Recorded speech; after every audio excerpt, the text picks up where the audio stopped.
কসাই নির্দোষ হয়েও মৃত্যুদণ্ড পেল, কিন্তু শেষ মুহূর্তে সে বলল, আমি আজ মরছি 20 বছর আগের এক পাপের জন্য। 40 বছর আগে বাগদাদে এক কসাই ছিল। ফজরের আগে দোকানে যেত, কাজ শেষ করে ভোরের আগেই বাড়ি ফিরতো।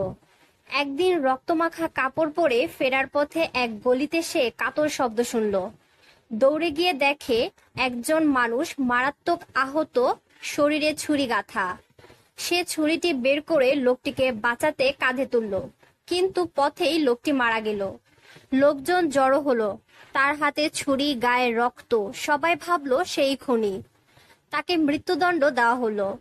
শেষ মুহূর্তে কসাই বলল, আমি এই মানুষটাকে মারিনি, কিন্তু 20 বছর আগে আমি এক ভয়ঙ্কর অপরাধ করেছি।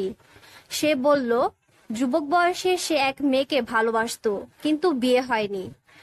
বছর পরে একদিন নৌকায় সে সেই মেয়েকে তার শিশু সন্তান সহ পেল। মেয়েটি এখন বিবাহিতা, কিন্তু সে নিজের নফসকে দমন করতে পারল না, জোর করে পাপ করতে চাইল। মেয়েটি কাঁদতে কাঁদতে বলল, আল্লাহকে ভয় করো, কিন্তু সে থামেনি। এমনকি শিশুটিকে পানিতে ডুবিয়ে হত্যা করলো।